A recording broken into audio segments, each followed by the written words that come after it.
Next ఆంధ్రాలో ఎన్నికలు రాబోతున్నాయి కదా, ఏ పార్టీ అధికారంలోకి వచ్చే అవకాశం కనిపిస్తుంది?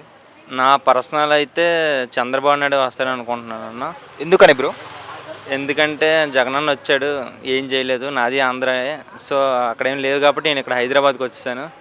సో మళ్ళీ చంద్రబాబు నాయుడు వస్తే మళ్ళీ మన ఆంధ్రాకి మళ్ళీ తిరిగి వెళ్ళిపోవచ్చు అని చిన్న హోప్ ఇస్తాడు కదా జాబ్ కోసం. చంద్రబాబు నాయుడు అధికారంలోకి వస్తే ఐటీ అనేది డెవలప్ అవుతుంది అనుకుంటున్నారా మీరు? 100% అన్న. ఎందుకంటే జగన్ వచ్చినప్పుడు మన దగ్గర ఐటీలో వచ్చినవన్నీ తెలంగాణకి షిఫ్ట్ అయిపోయి. సో మళ్ళీ చంద్రబాబు నాయుడు వస్తే కన్ఫర్మ్ వచ్చే అవకాశాలు అయితే ఉన్నాయన్న. అంటే జగన్ పరిపాలనలో ఈ 4.5 yearsలో ఐటీ డెవలప్మెంట్ కానీ ఇంకా ఆంధ్ర డెవలప్మెంట్ కానీ ఏం జరగలేదంటారా? ఏమన్నా జరిగాయి, కొన్ని పథకాలు ఏవో పెట్టారు కదా, అవి అంత యూజ్ఫుల్ కాదేమో నేను అనుకుంటున్నాను.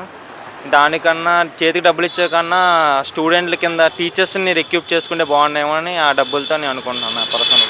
టీడీపీ జనసేన కలిసి రాబోతున్నాయి కదా ఈసారి, దానివల్ల ప్లస్సా మైనస్సా బ్రో వాళ్ళకు? పక్కా ప్లస్